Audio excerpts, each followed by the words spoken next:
Science has been able to prove that a human being's DNA traces back to the African continent, and that means Africa is the cradle for mankind. My name is Cecilia Lubanga, and last week in Diaspora Fusion, we were dealing with changing the narrative of Africa in diaspora. But then again, it all begins with us. How do we as Africans contribute in how the world sees us? And this week, we are dealing with merging the diaspora divide. Stay tuned. On Diaspora Fusion, we bring you stories that are making headlines across the world.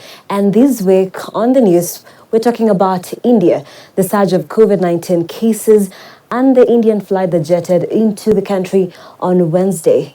That and more stories. Let's take a look at the news.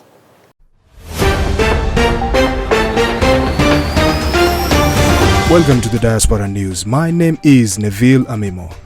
Turkey is avoiding a showdown despite its fury with US, referring to the Ottoman massacre of Americans as a genocide. This is with the aim of protecting its fragile economy and loses hopes of better ties with US allied Arab states. President Erdogan of Turkey said the US President Joe Biden should look in the mirror and examine the fate of Native Americans wiped out by settlers who founded the country. The Turkish leader is more focused on reviving a battered economy. Relations with Washington were already strained by Turkey's purchase of Russian air defenses and the US support for Syrian Kurdish fighters, inextricably linked to militants waging a decade-old insurgency in Turkey. India has recorded the world's highest spike in COVID-19 infections this month in New Delhi and Mumbai.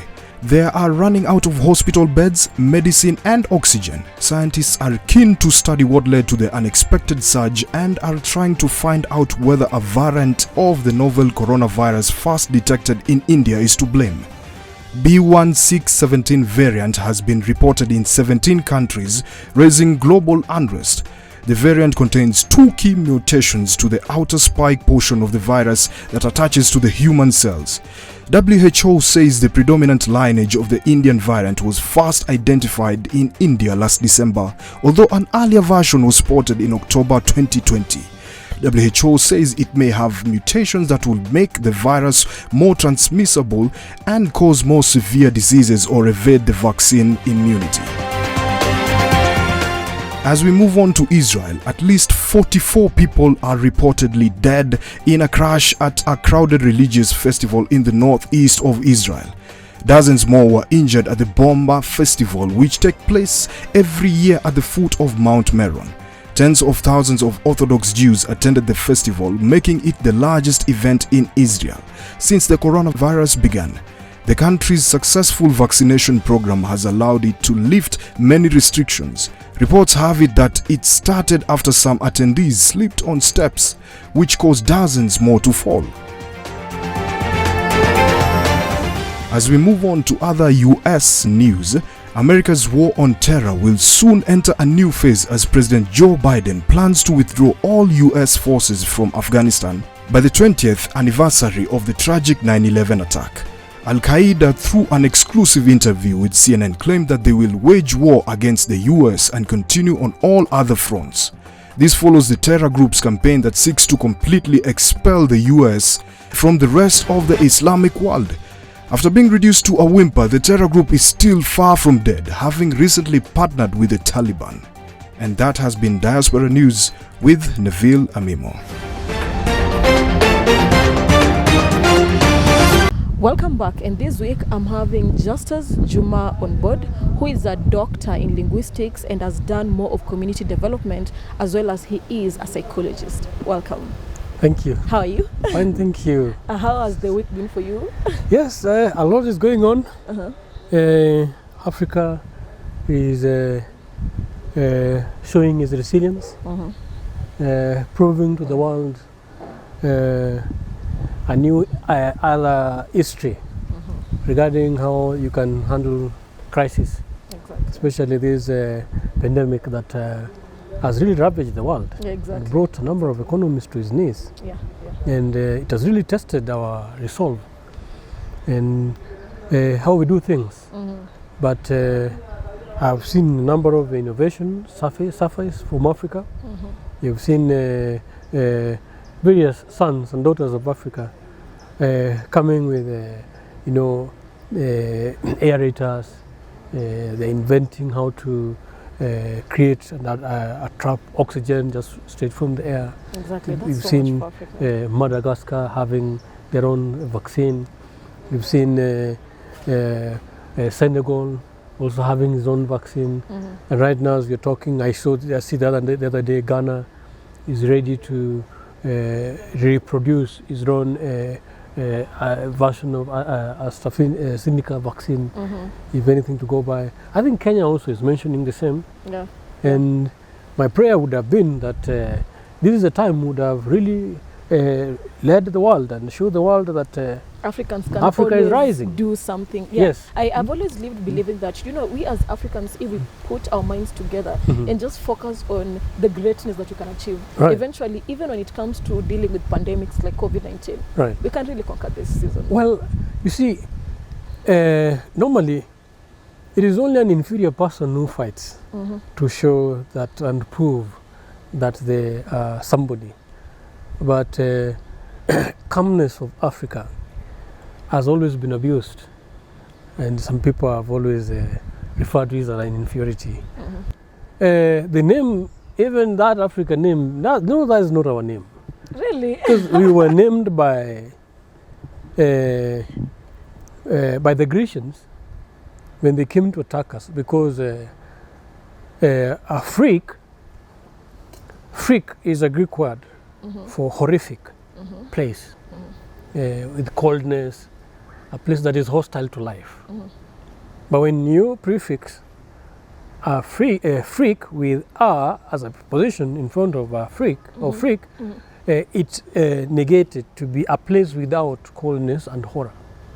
Because Caucasians are coming from the Isles, cold ice place, where actually the guys who dwell in the caves, even to date, during winter, these guys jump back into the bunks. To the bunks. Yes, and then they have to wait there until their hair grow all over the body, and they come out, they have to shave.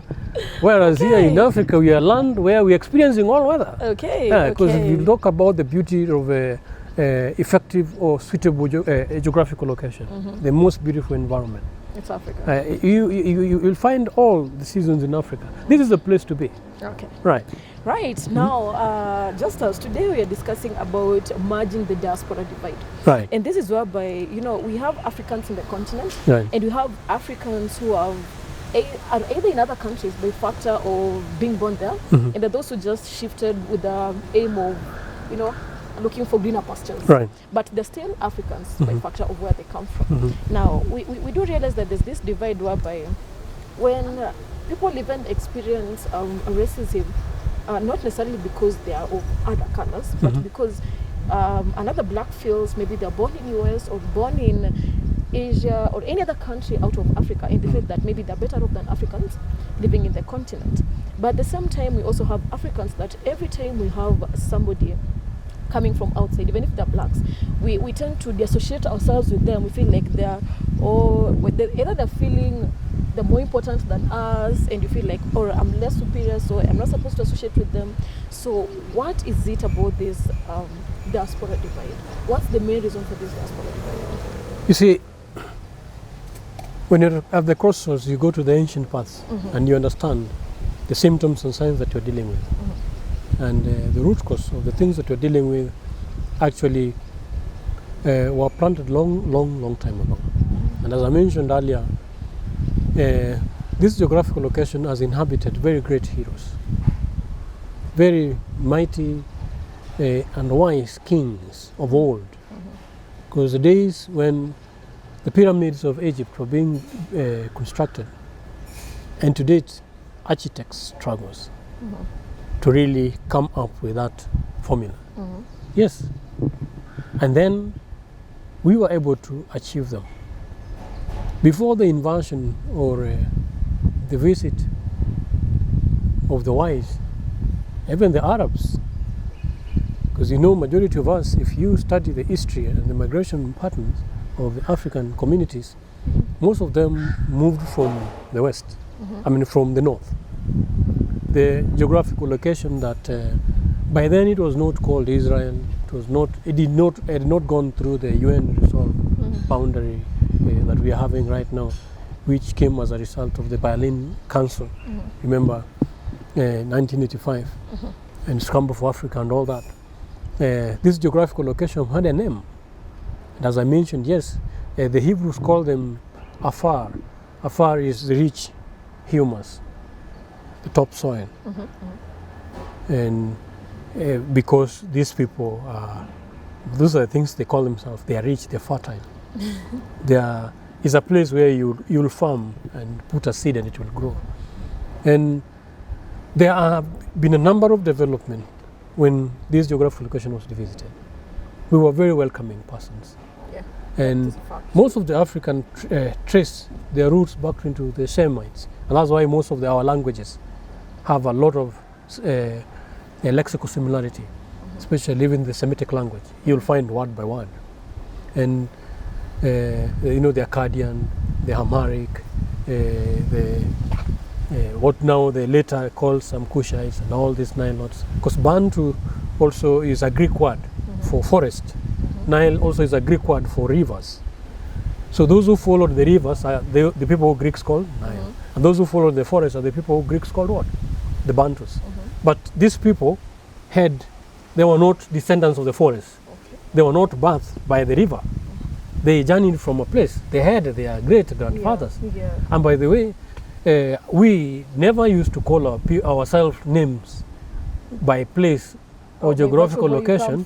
Yes, we traced our roots from our ancient fathers. Yes, and then our fathers were well known. And this is the missing history in the world history to date, which is bringing identity crisis.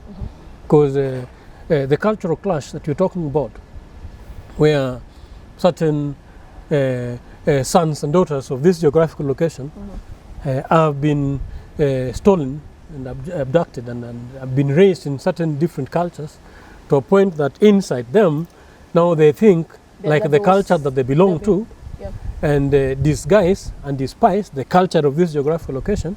Yes, the culture of this geographical location has fought a number of issues. And history and archaeology, they stand, and science also is a proof of fact that you cannot dispute. Because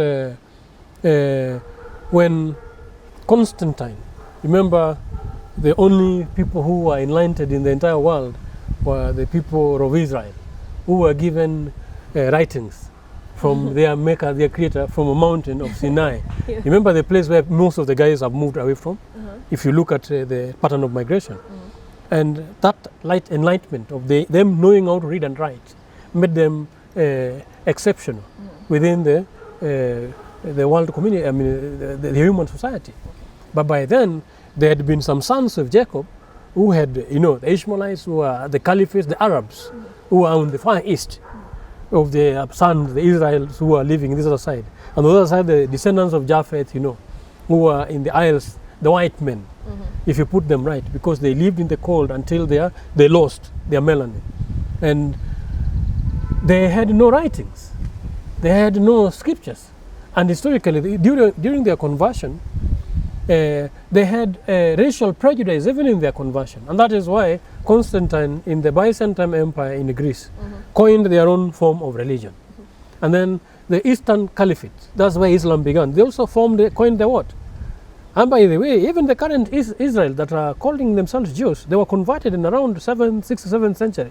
And their conversion came from this geographical location, if you look at their description. By then they were called the Khazarians. So these people, due to their prejudice, especially in the West, they started formulating their faith and the history that countered the history of these people who were more enlightened, people who they actually were superior than them. Because scientifically, if you look at the invention, most of the invention you get from this other side. Actually, so due to this, a number of them came up with philosophies and councils. And councils began a long time ago. We had the councils of Antioch, we have the council of Nicaea, and in the council of Nicaea, where the artist, Michelangelo, started even now painting Messiah, the white, David white, and Christianity was whiteness to a point that even now to date, as we talk, if you pursue the history, because if Jesus was a Hebrew, then he must have come from the descendants of what? Shem, isn't it? Because that is very clear. And if the Shemites are still inhabitants of this geographical location, and I think there's a famous documentary going around of the student who drew a black Jesus, and so you can watch it online. You'll see is the gist of it. So the foundation of these councils, with an intention of being superior and of being seen as dominant, are the things that brought these various types of cultures. So with Michelangelo painting white Jesus, and by the way, it has a serious impact to date. And to date, everybody thinks that Jesus was what? Was white. If you go to Italy and you look at the history of the 7 first popes, you realize the original initial 7 popes, which have now been passively recorded in their history, they were all blacks. So if you look at even the black colonization, but for purposes of, what now the various empires enjoyed, coming now with the King James, and even authorizing his own translation, and most of the Bible which are being used today now is King James authorization, had a lot of political prejudice, and these are the foundation that when some of our black and white brothers and sisters are caught in, then definitely they can find themselves despising their foundations. In justice, we are here to try and see the best ways to go about this, because at the end of the day, if your DNA traces back to Africa, you're an African. Whether you are in another country by virtue of being born there, but if you're a black, that means your roots trace back to Africa. How can we merge the diaspora divide and just promote Pan-Africanism in any person who has African DNA in themselves, so that you're able to grow our continent and take it to the next level? You see, a number of individuals have tried this, and great Marcus Garvey had the biggest ship of all, and he worked on bringing the blacks home. Oh yeah, some of them came. Look at West Africa, Liberia, Ivory Coast. There's a lot of returnees. Ghana, through their first president, did a lot of initiative, and brought back a number of individuals. And I know great sons of Africa who have initiated the Pan-Africanism movement. And I know one famous person also did this very well was Malcolm X, also reaching out, Akina Piyuga Mapinto, reaching out to fellow blacks and holding out our hands from this other side and bring back their hands from this other side so that they get back home. But you see, this should not be done on the premise or the foundation of mercy or misery that Africa needs some salvation from outside for. And that is a connotation that has been portrayed by those who hate Africa and who would want to take advantage of Africa and have miseducated Africa. Because the education curriculum that we are having today have moved away from how we, because education was a way through which the young ones of the society are inducted to the society. And the society was very complete. It had moral values, it had economic activities, it had spiritual activities, it had issues of governance, morality, all governance. Some were even oral laws that were just passed down as taboos. And some people misrepresented their version of what they thought and called these laws archaic and backwards. But if you really ought to look back to it, to the laws and these ways around we govern ourselves, that is why we didn't have children's homes. That's why we didn't have old people's homes. The responsibility. That's why we didn't have jails. To bring up children. Yes. So even Malcolm X had an issue, and he said that the only miracle that has happened for them, black people, was how a black man could not uprise and fight for his right, and how the educated Negroes, according to him, were so educated such that they replaced the white man on the back of their fellow Africa whom they needed to liberate, because through their education they ended up being white inside but black outside, Yeah. only promoting the ideology of what? Of the whites. And these are the challenges we are having. And you know, when Greece conquered the world, Greece conquered using education. And this is why most of the philosophies and the theories of education that we are having today, and as a Kenyan, the Kenyan education curriculum today is Platonic curriculum. Who was Plato? Plato was a Greek philosopher. Yes, if you study the philosophy of Homer, you know, of Socrates, you know, of Aristotle, and you know, of the Plato. Plato is the one who now brought to the world the theory of relativism, that everything is relative to as you can argue it. Whereas you see, as in Africa, we still also believe in our Creator. Yeah. And also there's certain absolute in life that we cannot go across and leave it to the mercy of relativism. So when Rome came, Rome fathered the same with the now religion. But it was religion with education. And this is why they were coming with the Bible. When you close your eyes, they take your land, they take your gold, they take your sons, healthy ones, and your daughters as slaves. Yeah. So these are the things that happened to Africa. Because Africans had a religion that was very sociable, that was very friendly, that believed in welcoming the wayfarers.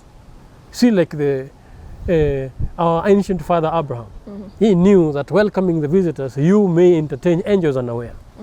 And that has been even the spirit that we have today. But we were welcoming a barbarian, a cruel,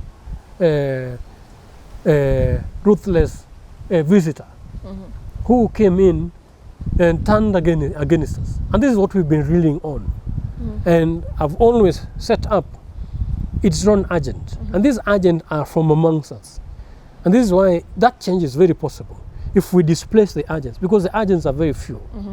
Even today, the challenge that Africa is grappling with is because of bad leadership. And that does not mean that Africa is a dwarf or short of good leaders. These good leaders have been there. And the good men have been doing nothing.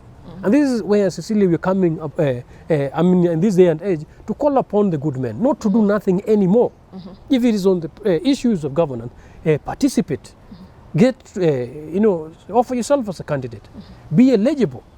And sensitize voters so that voters be engaged in the democratic process. That way they can go for leaders who serve them, not the ones who sacrifice them. Leaders who can fill them, not the leaders who fleeces them. Leaders who can bring back a trust, which has been an endemic species in our society, in the African society, because these colonialists came up with concept of making sure that they set up and divide Africans among themselves for their own exploitation. Exactly, because if you look at the situation in Brazil, Brazil is a country with so many Africans. It's a country that is leading with so many Africans. But you see, they use the divide and rule method, because after 2010 census in the country, they realized that Africans were making up even up to 50.7% of the entire population. But then again, they were asked to be divided into, like you associate yourself by factor of what they want you to do. And that really kept Africans busy, by associating yourself with something else, and you forget that you're a black. Yes, this has been an art. And this is why some of those studies that we went through, like psychology and all those sciences, were not just for good of learning and supporting human beings. They were designed by the colonial masters to exploit and further manipulate their subjects. If you read the Willie Lynch letter by King James on the art of making a slave a slave.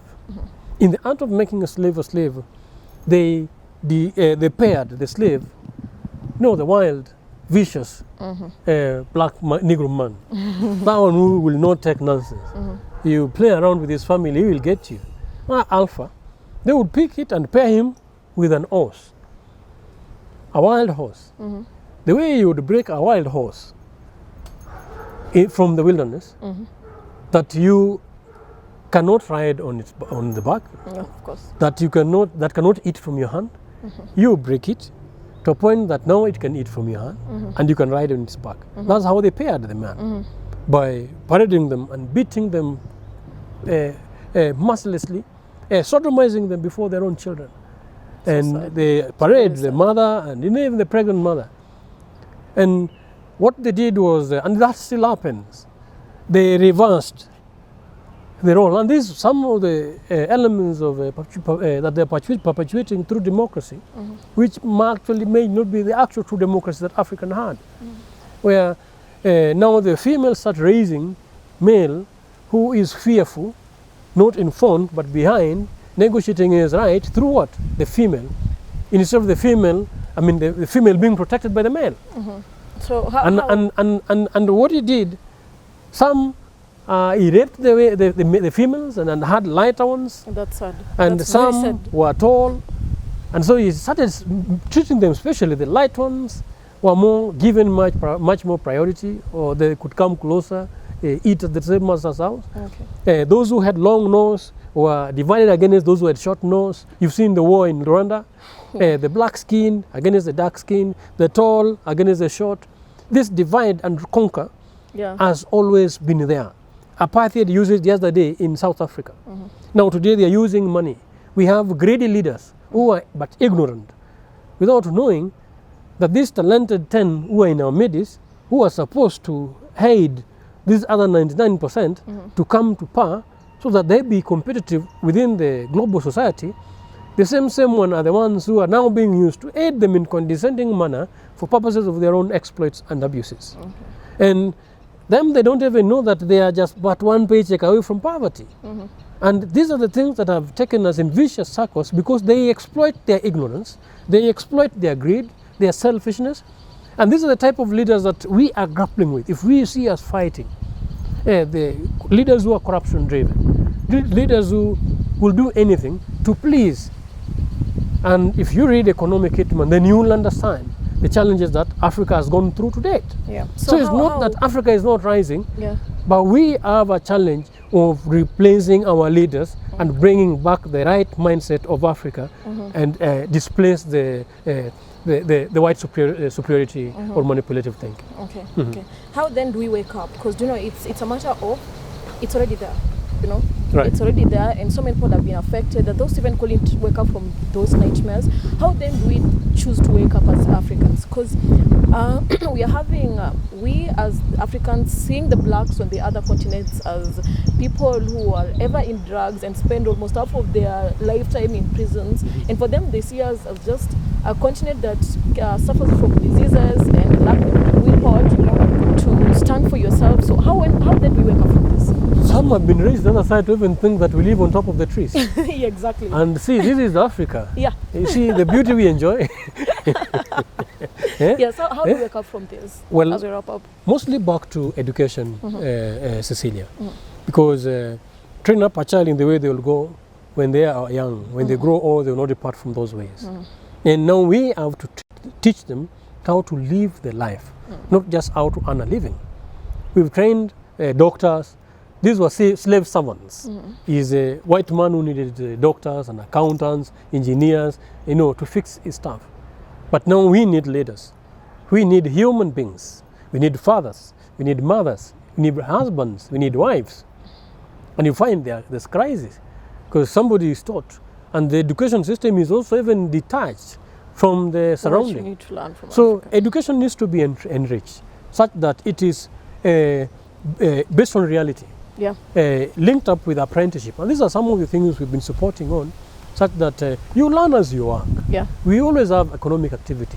If you're a fisherman there, have doctorates in fishing. If you're a pastoralist here, have doctorate in pastoralism. If you're a farmer, it's based on what is happening. Grow, get education to develop you. And these are the things that China did. Because it's not a new story. Because even China had this challenge when the British Empire, the Western themselves, turned their market to sell opium and drugs. And that was the booming supply that was coming from where? I mean, they realized these guys have destroyed us and they're going to continue destroying us. They closed up and said, we're not we're not welcoming any trade with these individuals. And they turned around, and through research, right now they are competing, isn't it, globally? Now, those are the directions or the measures Africa has to take, so that Africa can also turn around. Pride in what we have. Exactly. And just learn Through what we education. Let education be centered around living a life relevant to what you need, relevant to what we need to produce. Let it be linked with the workplace, so that you study what you love to do.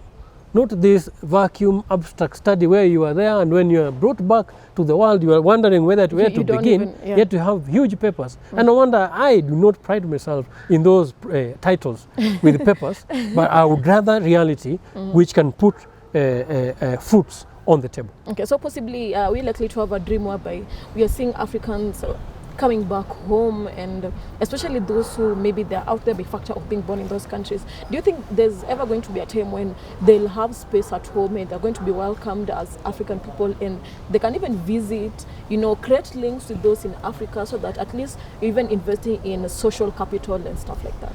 Well, so far there have been a number of initiatives. Even in Kenya, there's Diaspora Alliance, there's Diaspora Circle. Actually, I'm one of the founders of the US Diaspora Circle here in Nairobi, Kenya.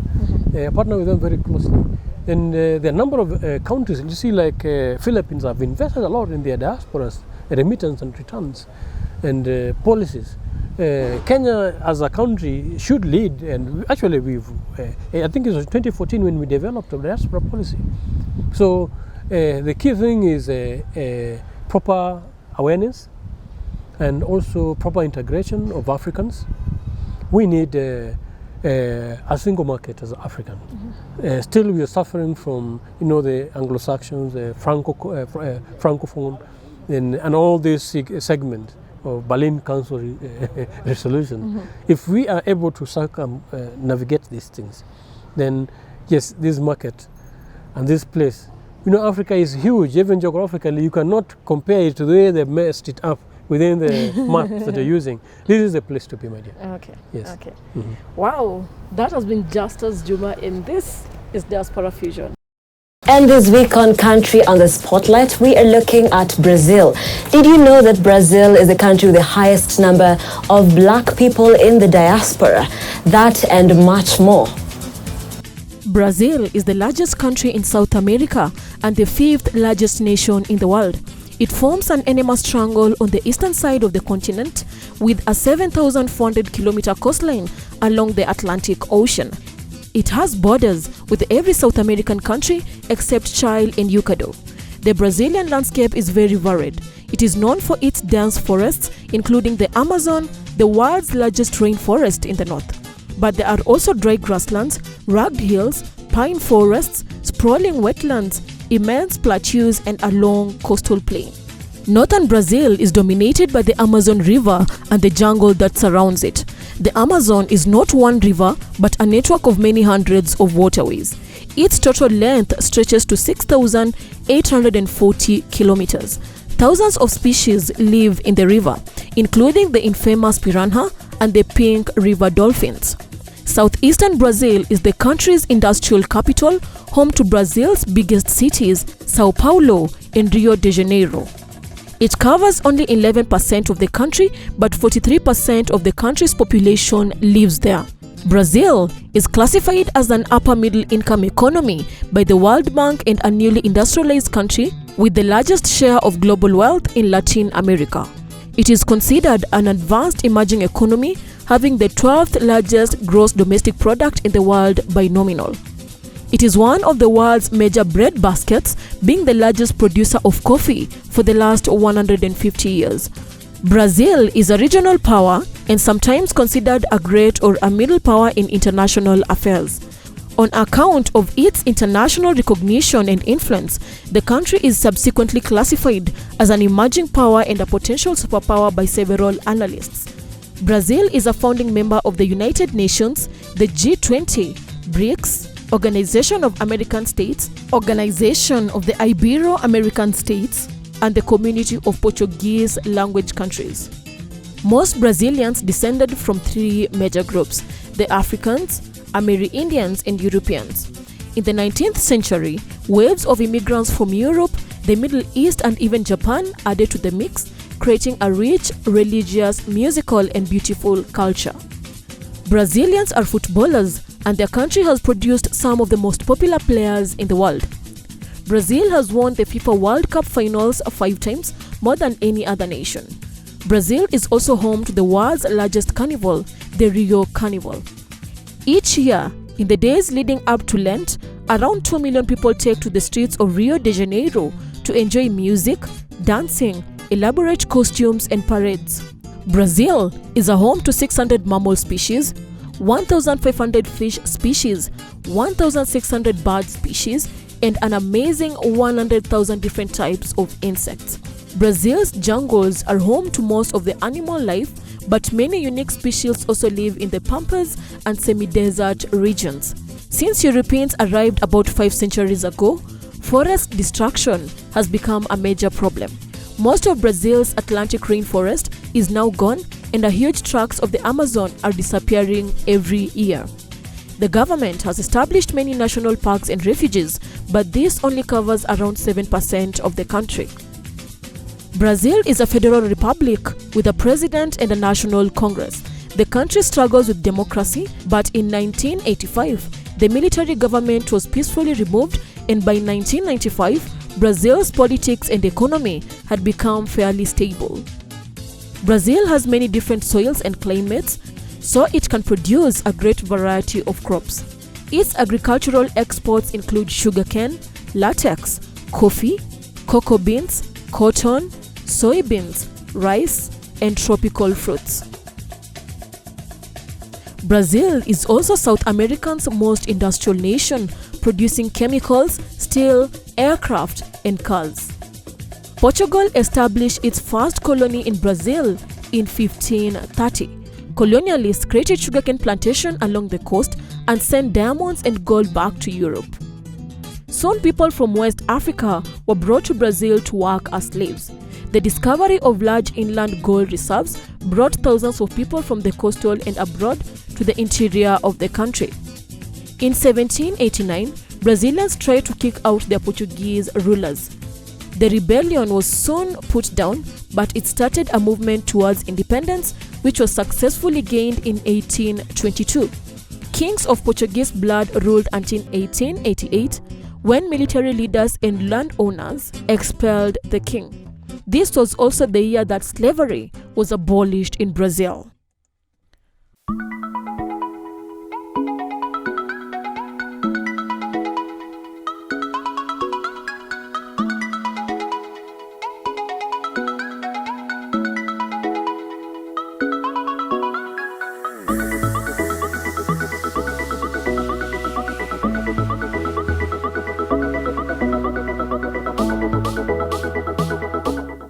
Hi, welcome to this week's segment of Diaspora Investment, and Trish Mushemi is my guest this week. She's a young entrepreneur who has been to 2 countries and is now back in the country and doing something quite productive. How are you? Hi. Where have you been?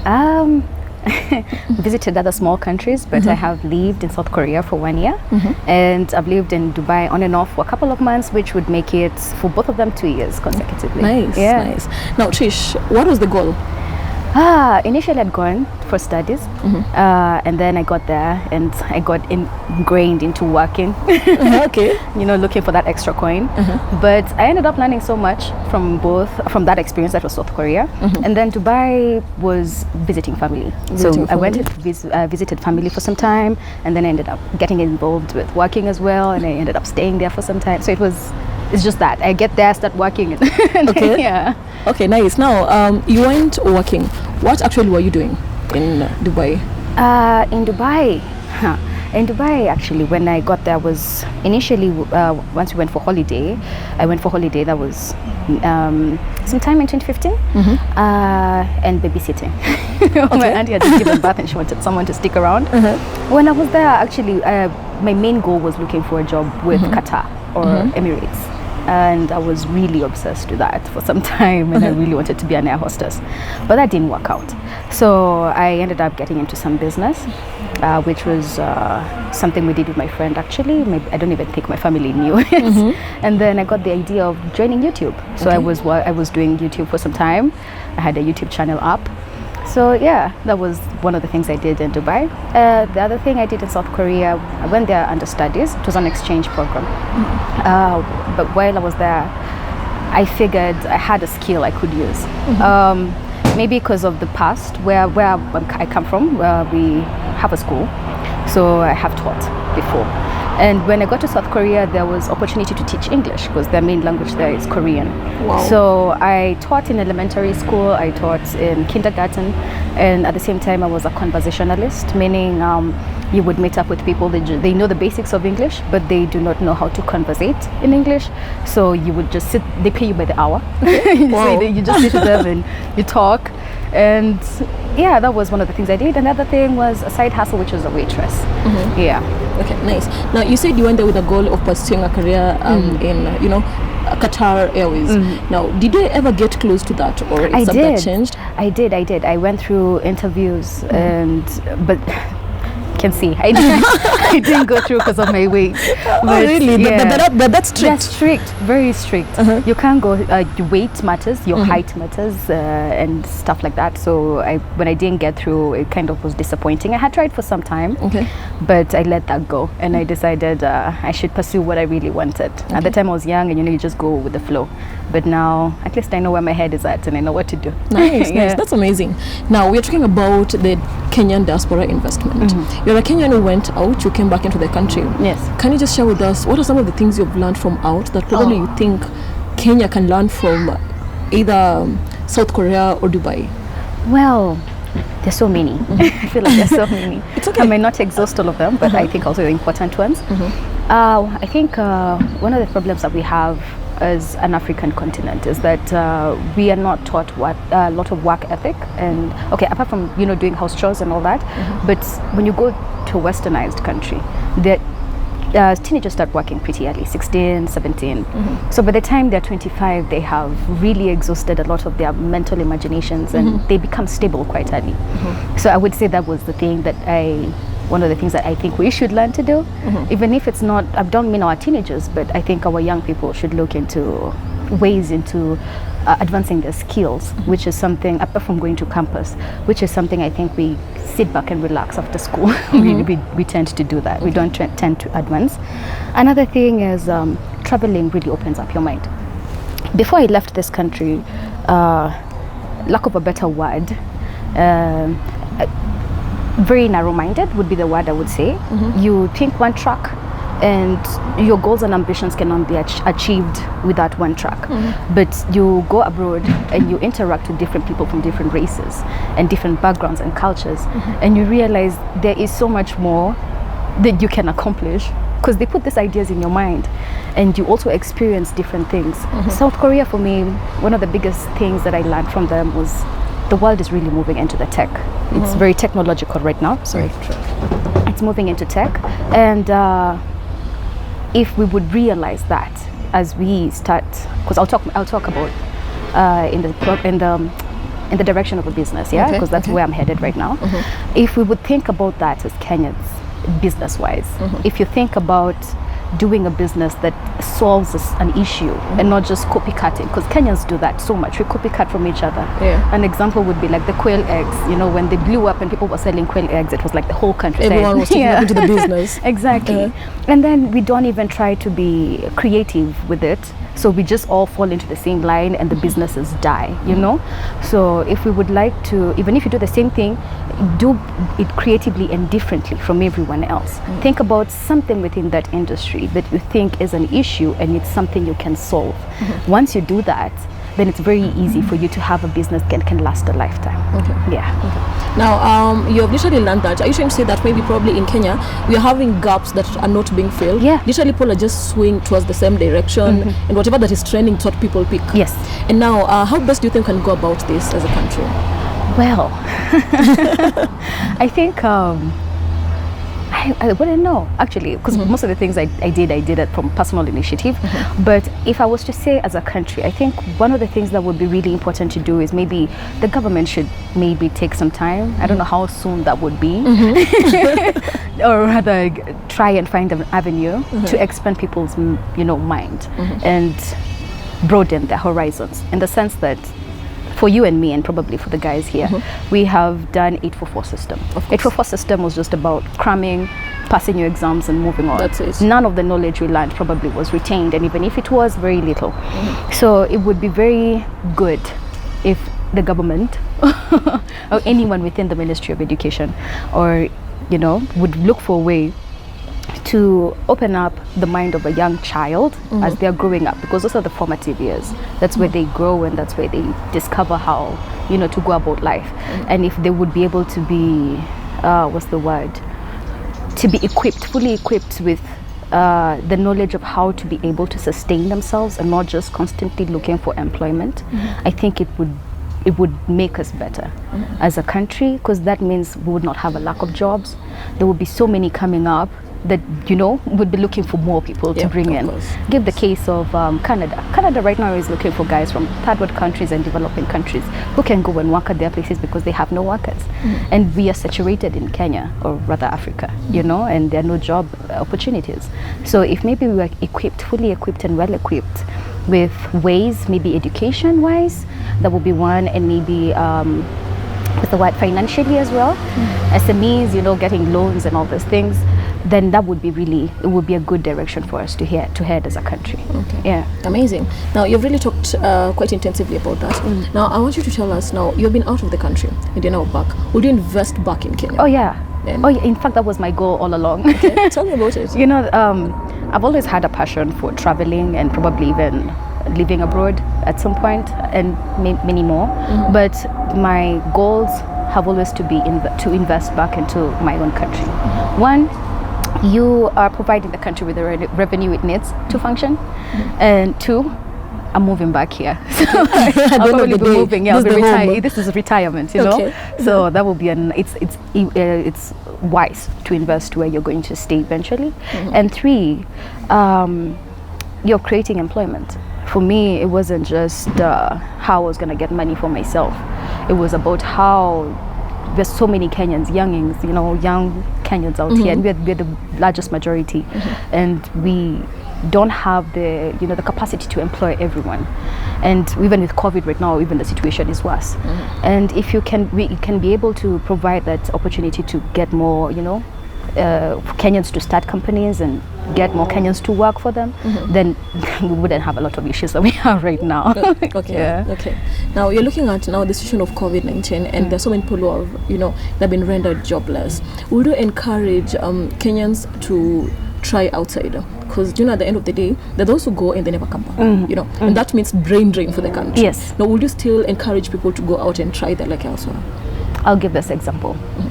When I was in South Korea, actually, independence-wise, we are the same age. They got independence in 1963. We got independence in 1963. But the place where Kenya was in 1963 compared to South Korea, we were bad. They were worse than we were. The capital city was literally like a rural town. If you see the pictures, and you look at Korea today, it's a first world country. So what is it that they did different compared to us as an African country? And I understand that our issues may be different from what they went through, because we went through colonialism, and at some point maybe we're still in the stage of neo-colonialism. But what they did for them, what I think is commendable, and if any person can do this as a country or as a town, and do it as a study and maybe do it as a statistics or data collection, I think it would be wise. What they did, they locked themselves from the world. They did not accept imports. They didn't give exports. So they manufactured. What they did was send their people abroad to study. They would provide scholarships. The government would provide scholarships. They would encourage the young children of that time, or rather the college students of that time, to go and study abroad, America, UK, Germany, or these European countries.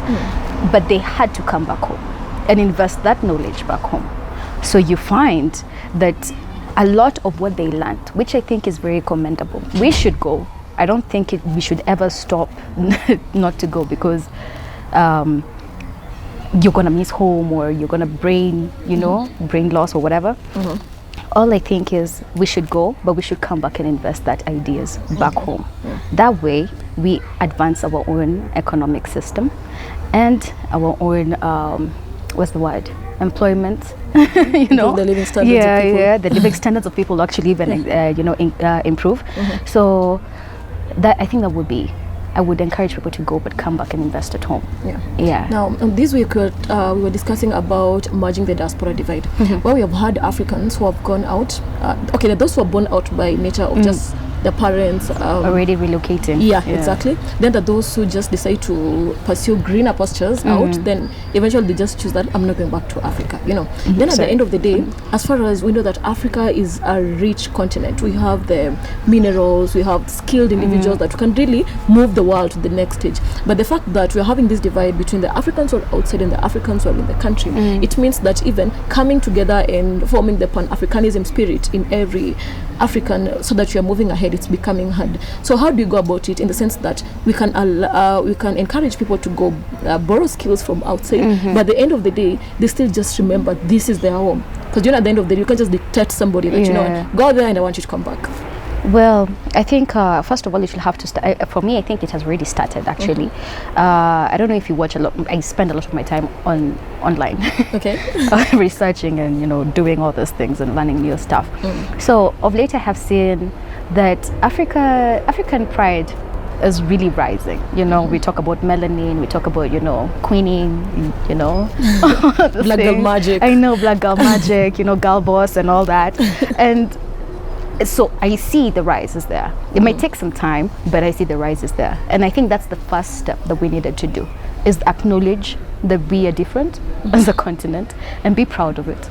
Then the things that we feel are problems, then we can start working on them.